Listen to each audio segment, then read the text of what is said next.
नमस्कार साथियों, हिंदी साहित्य के इतिहास की श्रृंखला में आज का हमारा बिंदु है हिंदी साहित्य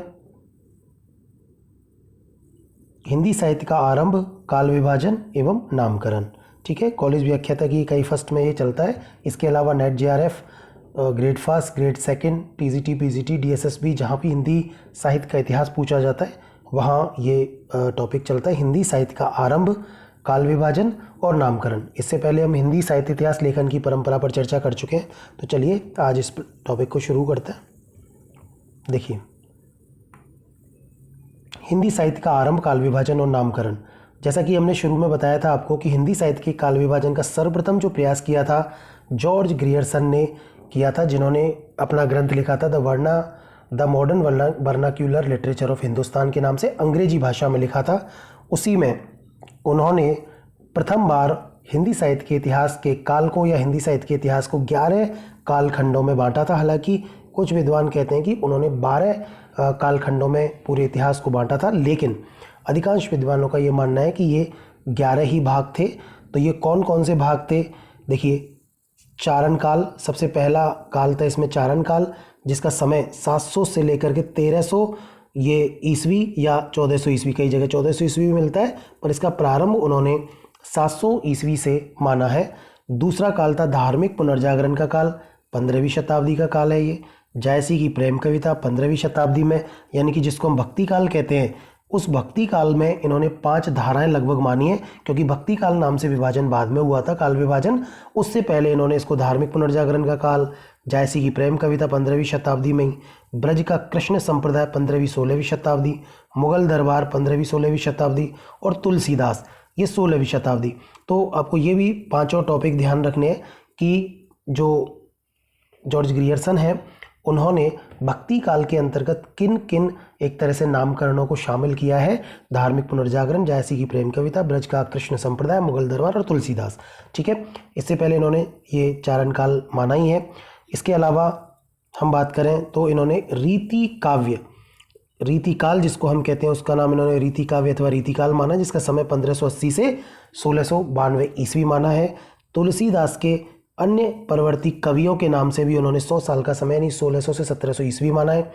18वीं शताब्दी 1700 से 1800 ईस्वी तक कंपनी के शासन में हिंदुस्तान, और सबसे अंतिम उनका जो काल विभाजन है वो है महारानी विक्टोरिया के शासन में हिंदुस्तान। हालांकि आधुनिक काल के नाम से स्वतंत्रता के बाद कुछ लोग मानते हैं, कुछ विद्वान मानते हैं, लेकिन सामान्यतः इसे नहीं माना जाता। इसलिए अगर प्रश्न आ जाए कि जॉर्ज ग्रियर्सन ने हिंदी साहित्य के इतिहास को कितने कालों में बांटा, तो कितने भागों में बांटा, तो उसमें 11 ही इसका प्रामाणिक उत्तर माना जाएगा। ठीक है, तो सबसे पहले काल विभाजन का जो प्रयास किया था वो जॉर्ज ग्रियर्सन ने अपने इतिहास ग्रंथ the modern vernacular literature of Hindustan में किया था। चलिए, ये मिश्र बंधुओं ने एक बार काल विभाजन किया था, लेकिन ये प्रामाणिक नहीं था। उन्होंने ही अपने काल विभाजन को पुनः एक तरह से परिष्कृत रूप प्रदान किया था, जो कि सामान्य रूप से परीक्षाओं में पूछा जाता है। तो मिश्र बंधुओं का जो परिष्कृत रूप से पुनः काल विभाजन जो किया गया, नामकरण, वो 8 भागों में किया गया। इसको याद रखेंगे आप, 8 भागों में किया गया था, जिसमें सबसे पहला था आरंभिक काल। उस आरंभिक काल को 2 भागों में बांटा, पूर्व आरंभिक काल संवत 700 से 1343 तक, और उत्तर आरंभिक काल संवत 1344 से 1444 तक। तो ये आरंभिक काल इन्होंने नाम दिया था, याद रखेंगे। मिश्र बंधुओं का जो काल था वो काल था आरंभिक। और एक इस तरह का ये प्रश्न और आता है, उसमें पूछते हैं वो प्रारंभिक। ठीक है, प्रारंभिक। तो गणपति चंद्रगुप्त को जब हम पढ़ेंगे तो आप याद रखेंगे प्रारंभिक नाम गणपति चंद्रगुप्त का है और आरंभिक नाम मिश्र बंधुओं का है। ठीक है, माध्यमिक काल, इसमें पूर्व माध्यमिक काल और प्रौढ़ माध्यमिक काल 2 कालों में बांटा था, और इनका समय यहाँ पे इस प्रकार दिया हुआ है, संवत 1445 से 1560, संवत 1561 से 1680। तीसरा अलंकृत काल के नाम से उन्होंने नाम दिया पूर्व अलंकृत काल, और दूसरा उत्तर अलंकृत काल, यानी पूर्व अलंकृत काल का समय संवत 1681 से 1790 और उत्तर अलंकृत काल का समय संवत 1791 से और 1889 उन्होंने दिया था। परिवर्तन काल, ये संवत 1890 से 1925 और वर्तमान काल संवत 1926 से आज तक। इस प्रकार से 8 भागों में मिश्र बंधुओं ने एक तरह से हिंदी साहित्य के काल को बांटा था। ये दूसरा प्रयास था हिंदी साहित्य के काल विभाजन का। इसके आगे हम बात करें तो आचार्य रामचंद्र शुक्ल का काल विभाजन बड़ा ही महत्वपूर्ण काल विभाजन है। तो देखिए यहाँ से हमने जो आपको पिछली कक्षा में बताया था कि आचार्य रामचंद्र शुक्ल ने हिंदी साहित्य के इतिहास में जो मौलिक उद्भावनाएं या जो स्थापनाएं की, उन्हीं परंपराओं का लगभग अनुसरण करते हुए आगे के इतिहासकारों ने इनकी ही स्थापनाओं को अपनाया था। तो चलिए एक बार देख लेते हैं कि कौन सा इन्होंने आचार्य रामचंद्र शुक्ल ने किस प्रकार से काल विभाजन किया था। जैसा कि हमने शुरू में पढ़ा था कि इन्होंने दोहरा काल विभाजन किया था। शुक्ल जी ने हिंदी साहित्य को सामान्य रूप से 3 भागों में बांटा था और मध्यकाल को इन्होंने पुनः 2 भागों में बांटा। अभी देख लेते हैं। देखिए सबसे पहला जो आदिकाल है, इसका नाम इन्होंने दिया था वीरगाथा काल। ठीक है, हालांकि बाद में आदिकाल इन्होंने मान्य कर लिया था, क्योंकि हजारी प्रसाद द्विवेदी की मान्यता थी कि वीरगाथा कहने से केवल वीरगाथात्मक कृतियों का ही एक तरह से यहाँ बाहुल्य समझा जाएगा, तो बाकी की चीज़ें गौण रह जाएंगी, क्योंकि इस काल में भक्ति, नीति और धार्मिक साहित्य भी लिखा गया था। इसलिए उन्होंने इसको आदिकाल नाम देना उचित समझा हजारी प्रसाद द्विवेदी ने। तो बाद में रामचंद्र शुक्ल ने भी इसको मान लिया था। तो दोहरा नामकरण संवत 1050 से लेकर के 1375 संवत तक इन्होंने, अगर इसको ईसवी सन में पूछा जाए तो 993 ईस्वी से 1318 ईस्वी तक का ये समय रहा। तो अगर संवत पूछे तो 1050 प्रारंभिक और सन पूछे तो 993 ईस्वी। मध्यकाल जिसको हम कह रहे हैं कि 2 भागों में इन्होंने इसको बांटा था। पूरे मध्यकाल का समय संवत 1375 से 1900 माना, जिसमें पूर्व मध्यकाल जिसको भक्ति काल को इन्होंने संज्ञा दी थी, इसका समय 1375 संवत से 1700 संवत माना। और उत्तर मध्यकाल जिसको रीतिकाल कहा जाता है, संवत 1700 से 1900 तक इसका समय माना। और तीसरा आधुनिक काल, जिसको उन्होंने गद्य काल नाम दिया था, और एक गद्य काल को यानी कि एक तरह से आधुनिक काल की सबसे महत्वपूर्ण घटना के रूप में इन्होंने गद्य के विकास को माना था, और आधुनिक काल को इन्होंने गद्य काल का नाम देना ज़्यादा उपयुक्त समझा। तो अगर प्रश्न पूछा जाए कि आधुनिक काल को गद्य काल किसने कहा है, तो इसमें रामचंद्र शुक्ल का नाम आएगा आंसर में। संवत 1900 से लेकर के 1984 तक उन्होंने इस तरह से काल विभाजन किया है। देखिए शुक्ल द्वारा किया गया गद्य काल का उपविभाजन, जो आधुनिक काल को उन्होंने गद्य काल कहा, उस गद्य काल को भी उन्होंने उपविभाजित किया था, यानी आधुनिक काल कह दें या गद्य काल कह दें शुक्ल जी के अनुसार। 1900 से लेकर के 1984 या कभी कभार 1980 भी मिलता है, तो आप ये याद रखेंगे। 1984 सामान्य रूप से याद रखेंगे।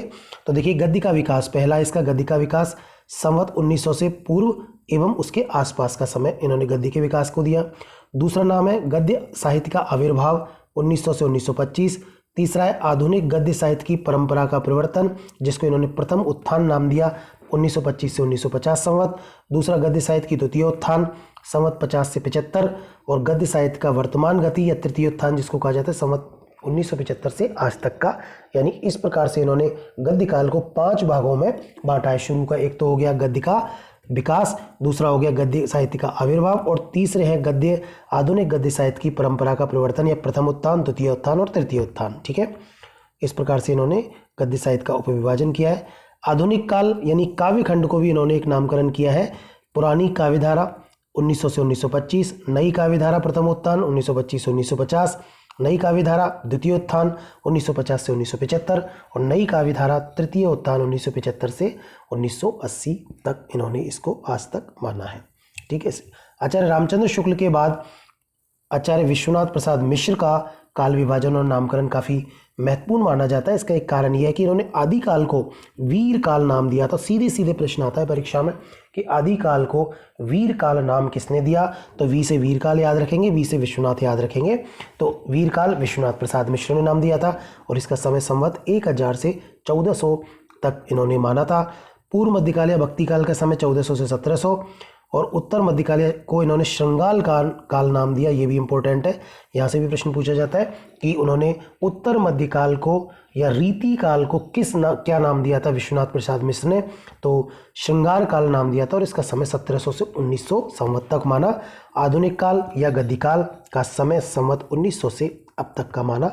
तो आचार्य विश्वनाथ प्रसाद मिश्र का काल विभाजन भी काफ़ी महत्वपूर्ण है। इसके बाद हजारी प्रसाद द्विवेदी, जैसा कि हम देखते हैं कि आचार्य रामचंद्र शुक्ल के विरोध में हजारी प्रसाद द्विवेदी ने कुछ मौलिक स्थापना हिंदी साहित्य के इतिहास को लेकर की, और बाकायदा उनका शानदार तर्क भी उन्होंने प्रस्तुत किया था। पहली बार उन्होंने ही इस वीरगाथा काल को, यानी इतिहास के सबसे प्रारंभिक काल को आदिकाल नाम दिया, और इसका समय 10वीं शताब्दी से 14वीं शताब्दी तक माना है। कॉलेज व्याख्याता में प्रश्न पूछा गया है। तो 10वीं शताब्दी से 14वीं शताब्दी तक, भक्ति काल का समय 14वीं से 16वीं, रीति काल का समय 16वीं से 19वीं शताब्दी और आधुनिक काल का समय 19वीं शताब्दी से अब तक इन्होंने माना है। इसके आगे देखते हैं हम, तो डॉक्टर राम कुमार वर्मा, इनका काल विभाजन भी बहुत महत्वपूर्ण माना जाता है, क्योंकि सीधे सीधे प्रश्न आ जाता है कि संधि चारण काल, कि आधुनिक काल को संधि चारण काल नाम किसने दिया था। तो संधि चारण काल नाम दिया था राम कुमार वर्मा ने। आपको याद है, इन्होंने, हमने चर्चा की थी कि इन्होंने हिंदी साहित्य का आलोचनात्मक, कौन सा, आलोचनात्मक इतिहास इन्होंने लिखा था। तो उस आलोचनात्मक इतिहास में इन्होंने हिंदी साहित्य के इतिहास का 5 भागों में काल विभाजन किया है। ठीक है, कितने भागों में, 5 भागों में। जिसमें सबसे पहला संधि काल नाम दिया संवत 750 से लेकर के 1000 ईस्वी तक। ठीक है, दूसरा चारण काल नाम दिया संवत 1000 से लेकर के 1375 ईस्वी तक। तीसरा भक्ति काल 1375 से 1700, रीति काल 1700 से 1900 और आधुनिक काल 1900 से अब तक। याद रखने योग्य जो बात है वो ये है कि आचार्य राम कुमार वर्मा ने संधि और चारण काल नाम दिया था आदि काल को। ठीक है, रामखिलावन पांडे का एक विशेष प्रकार का ही काल विभाजन है कि देखिए, इन्होंने संक्रमण काल 1000 से 1400, संयोजन काल 1400 से और 1600, संवर्धन काल 1601 से 1800, संचयन काल 1801 से 1900। तो इस तरह रामखिलावन पांडे का थोड़ा सा अलग ही विभाजन है, काल विभाजन, याद रखेंगे। अब है डॉक्टर गणपति चंद्र गुप्त का द्वारा किया गया काल विभाजन। डॉक्टर गणपति चंद्र गुप्त, याद है आपको कि उन्होंने, गणपति चंद्र गुप्त ने हिंदी साहित्य का इतिहास लिखा था और उन्होंने अपने जो हिंदी साहित्य के इतिहास को नाम दिया था वो हिंदी साहित्य का वैज्ञानिक इतिहास नाम दिया था, जो 2 खंडों में 1965 में प्रकाशित हुआ था। और इन्होंने जैन कवि शालिभद्र सूरी को हिंदी साहित्य का पहला कवि माना और इनका समय माना इन्होंने 1184 ईस्वी। तो इसलिए इन्होंने जब काल विभाजन किया तो उस काल का नाम था, हमने अभी चर्चा की थी कि आरंभिक काल नाम दिया था मिश्र बंधुओं ने, जबकि प्रारंभिक काल नाम दिया है गणपति चंद्र गुप्त ने। तो 1184 से लेकर के 1350 ईस्वी तक इन्होंने इसका समय माना है। मध्यकाल का समय 1350 से लेकर के 1850 ईस्वी तक माना है, जिसको इन्होंने 3 कालों में बांटा है। पूर्व मध्यकाल, जिसको उत्कर्ष काल नाम दिया है, 1300 से लेकर के 1500 ईस्वी। मध्यकाल चरमोत्कर्ष काल 1500 से 1600। उत्तर मध्यकाल अपकर्ष काल 1600 से लेकर के 1857 तक। इस तरह इनका काल विभाजन मिलता है। सामान्य रूप से अगर अपन का काल विभाजन देखें तो प्रारंभिक काल, पूर्व मध्यकाल, उत्तर मध्यकाल और आधुनिक काल, इस तरह 4 भागों में ही ये मिलता है। ठीक है, और बात करें अपन आधुनिक काल की, तो उन्होंने आधुनिक काल का विभाजन जो किया है वो आधुनिक काल को, जो 1857 की क्रांति से लेकर के 1965 तक का जो समय है वो उन्होंने आधुनिक काल के रूप में अभिहित किया है इसको। और उसमें भारतेंदु युग 57 से 1900, द्विवेदी युग 1900 से 1920, छायावाद 1920 से 1937, प्रगतिवाद 1937 से 1945 और प्रयोगवादी युग 1945 से 1965 तक। इस तरह उन्होंने आधुनिक काल के इन लगभग 100 वर्षों का विभाजन इस तरह 5 भागों में किया है। अब हम बात करेंगे डॉक्टर नगेंद्र की। तो डॉक्टर नगेंद्र का काल विभाजन भी महत्वपूर्ण है। सबसे पहले तो अपन बात करेंगे डॉक्टर नगेंद्र द्वारा लिखित ग्रंथों की। तो देखिए, हिंदी साहित्य का इतिहास उन्होंने 1973 में लिखा था। हिंदी साहित्य का बृहद इतिहास, जो कि का नागरी प्रचारणी सभा काशी द्वारा लिखा गया था 1984 में। ठीक है, इसको में 26 लगभग इतिहासकारों ने योगदान दिया था, जिसमें डॉक्टर नगेंद्र और धीरेन्द्र काफ़ी महत्वपूर्ण थे, धीरेन्द्र वर्मा, और इन्होंने एक ग्रंथ लिखा था रीति काव्य की भूमिका। तो इनके ग्रंथों में जो हिंदी साहित्य के इतिहास का काल विभाजन किया गया था वो किया गया था आदिकाल, भक्तिकाल, रीतिकाल और आधुनिक काल। ठीक है, आदिकाल का समय इन्होंने 7वीं शताब्दी के मध्य से लेकर के और 14वीं शताब्दी के मध्य तक माना है। काफ़ी महत्वपूर्ण है काल विभाजन इनका, 7वीं शताब्दी के मध्य से 14वीं शताब्दी के मध्य तक। तो अगर अपन बात करें तो हम देखेंगे कि ये समय जो है वो अपभ्रंश भाषा का समय है, इसलिए डॉक्टर नगेंद्र ने अपभ्रंश साहित्य को भी हिंदी के अंतर्गत शामिल किया है। भक्ति काल की अगर अपन बात करें 1400 से लेकर के 17वीं शताब्दी तक इन्होंने 14वीं शताब्दी के मध्य से 17वीं शताब्दी के मध्य तक समय माना है। रीतिकाल का समय 17वीं शताब्दी के मध्य से 19वीं शताब्दी के मध्य तक, और आधुनिक काल का समय 19वीं शताब्दी के मध्य से अब तक माना है। और आधुनिक काल का जो इन्होंने विभाजन किया है वो इस प्रकार किया है। देखिए, आधुनिक काल को पुनर्जागरण काल या भारतेंदु काल का है 57 से 1900। जागरण सुधार काल या द्विवेदी काल को जागरण सुधार काल नाम दिया 1900 से 1918। छायावादी काल 1918 से 1938 और छायावादोत्तर काल को 2 भागों में, यानी प्रगति प्रयोगवाद 1938 से 1953 और नवलेखन काल 1953 से लेकर के अब तक। इस तरह से डॉक्टर नगेंद्र का काल विभाजन भी काफ़ी महत्वपूर्ण है। बच्चन सिंह का भी काल विभाजन है, देख लेते हैं एक बार जरा इसको भी। डॉक्टर बच्चन सिंह ने अपभ्रंश काल, इसमें वर्ष का उन्होंने उल्लेख नहीं किया है। भक्ति काल 1400 से 1650, रीति काल 1650 से 1857 और आधुनिक काल का वर्ष का उल्लेख भी इन्होंने नहीं किया। डॉक्टर बच्चन सिंह ने 1978 में प्रकाशित आधुनिक हिंदी साहित्य का इतिहास में आधुनिक काल का नामकरण इस प्रकार किया है। उन्होंने आधुनिक हिंदी साहित्य का इतिहास लिखा और उसमें उन्होंने जो नामकरण किया था आधुनिक काल का, केवल आधुनिक काल का, वो इस प्रकार से किया है। देख लेते हैं जरा। इन्होंने पुनर्जागरण काल 57 से 1900 के समय को पुनर्जागरण, जैसा कि सभी लोगों ने माना है, भारतेंदु काल भी इसको कहा जाता है। पूर्व स्वच्छंदता काल 1900 से 1920, जिसको अपन छायावादी काल मानते हैं, द्विवेदी युग मानते हैं। स्वच्छंदतावादी काल 1920 से 1940, छायावाद जिसको मानते हैं। उत्तर स्वच्छंदता काल 1940 से लेकर के अंत तक, जिसको पहला दशक प्रगति और स्वतंत्रता का द्वंद्व, दूसरा दशक संतुलन की खोज और आधुनिकता, तीसरा दशक आधुनिकता के बोध की रचना। इस प्रकार से सीधे सीधे कई बार इनमें परीक्षाओं में प्रश्न पूछ लिया जाता है इस तरह से, तो याद रखेंगे आप इसको। डॉक्टर रमाशंकर शुक्ल रसाल द्वारा भी काल विभाजन किया गया है। देखिए, डॉक्टर रमाशंकर शुक्ल रसाल हिंदी साहित्य का इतिहास इन्होंने लिखा था 1931 में, जिसमें इन्होंने आदिकाल हिंदी साहित्य की बाल्यावस्था नाम दिया था। इसको जय काव्य काल भी कहा था इन्होंने। रमाशंकर शुक्ल, ये भी प्रश्न सीधे सीधे परीक्षा में पूछा जाता है कि आदिकाल को जय काव्य काल किसने नाम दिया था, तो ये रमाशंकर शुक्ल रसाल ने नाम दिया था। इसको उन्होंने पूर्वार्ध आदिकाल और उत्तरार्ध आदिकाल दो भागों में विभाजित कर लिया था। इसके अलावा मध्यकाल, इसको इन्होंने हिंदी साहित्य की किशोर अवस्था कहा, पूर्वार्ध मध्यकाल और उत्तरार्ध मध्यकाल के नाम से दो भागों में बांटा। और उत्तरार्ध जो मध्यकाल था उसको उन्होंने कला काल, यानी जो रीति काल है उसको उन्होंने कला काल का नाम दिया। ये भक्ति काल है, ये भक्ति काल का समय, ये कला काल नाम दिया रीति काल को। और आधुनिक काल, जिसको उन्होंने हिंदी साहित्य की युवा अवस्था का नाम दिया। देखो, एक अलग ही प्रकार का नामकरण है ये।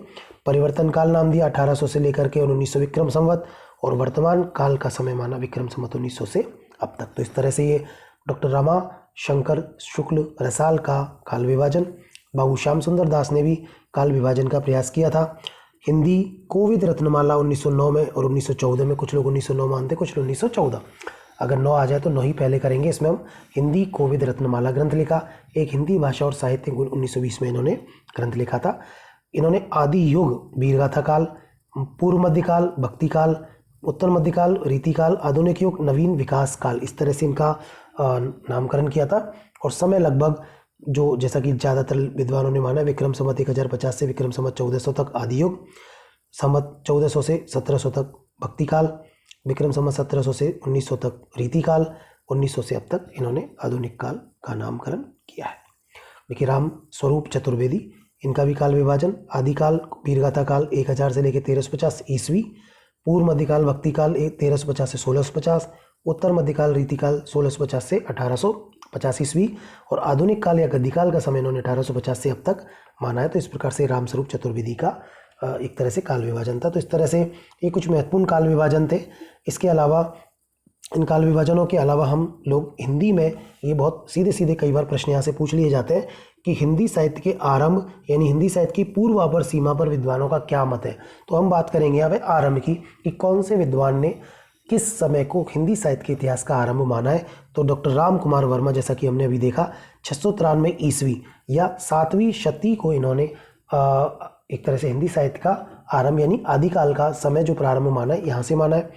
दूसरे हैं राहुल सांकृत्यायन 769, फिक्स याद रखेंगे आप, अधिकांश परीक्षाओं में सीधे सीधे पूछ लिया जाता है, कभी कभार 8वीं शती दे दिया जाता है, ठीक है। और सरयपा को ये सबसे पहला कवि मानते हैं। तो 769 या 8वीं शताब्दी जो है राहुल सांकृत्यायन ने एक तरह से आरंभ माना हिंदी साहित्य का। जॉर्ज ग्रियर्सन ने 700 ईस्वी से 1400 ईस्वी यानी आरंभ माना है 700 ईस्वी से। मिश्र बंधुओं ने 643 से माना है 1389 तक। रामचंद्र शुक्ल ने 993 ईस्वी से माना है, यानी संवत की अगर बात करें तो 1050 से। हजारी प्रसाद द्विवेदी ने 1000 ईस्वी से माना है 1400 ईस्वी तक। और डॉक्टर नगेंद्र ने 650 ईस्वी से यानी 7वीं शताब्दी के मध्य से इनका समय माना है हिंदी के आदिकाल का, यानी हिंदी साहित्य का प्रारंभ माना है इन्होंने इन तारीखों से। डॉक्टर गणपति चंद्र गुप्त 1184, जैसा कि हमने अभी देखा था, शालिभद्र शूरी का जो समय है वहाँ से इन्होंने हिंदी साहित्य के इतिहास का प्रारंभ माना है 1350 ईस्वी तक। और डॉक्टर भागीरथ मिश्र ने गोरखनाथ की रचनाओं से हिंदी साहित्य का प्रारंभ माना है और 10वीं शताब्दी का समय इनका लगभग 10वीं शताब्दी से 11वीं शताब्दी तक का जो समय है वो गोरखनाथ की रचनाओं का है।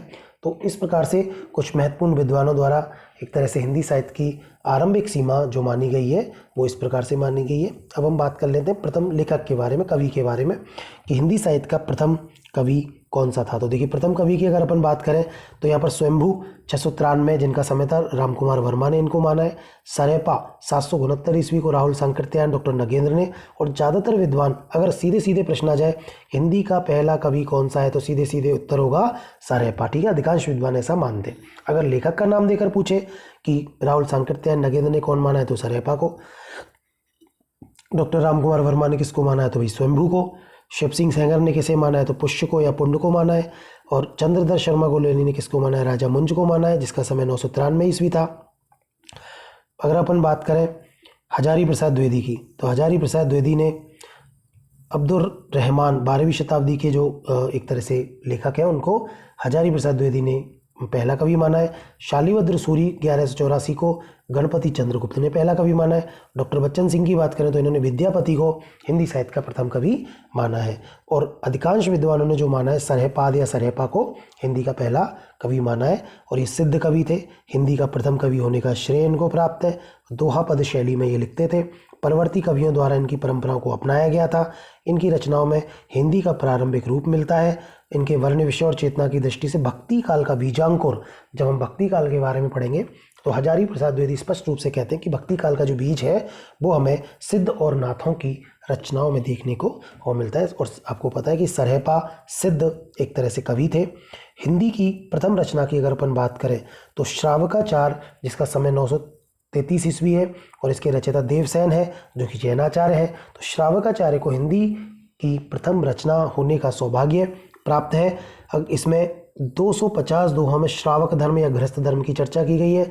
दोहा शैली में ये लिखा गया है और साहित्यिक तत्वों का पूर्णतः इसमें समावेश किया गया है और इसीलिए श्रावकाचार्य को अधिकांश विद्वानों ने हिंदी की प्रथम रचना माना है। तो इस तरह से आज की क्लास यहाँ समाप्त हुई है और आज की क्लास में हमने जो टॉपिक पढ़ा था वो आपको ध्यान है बहुत महत्वपूर्ण है परीक्षाओं की दृष्टि से और इसका नाम है हिंदी साहित्य का आरंभ, काल विभाजन और नामकरण। तो चलिए इसी के साथ क्लास को समाप्त करते हैं। धन्यवाद।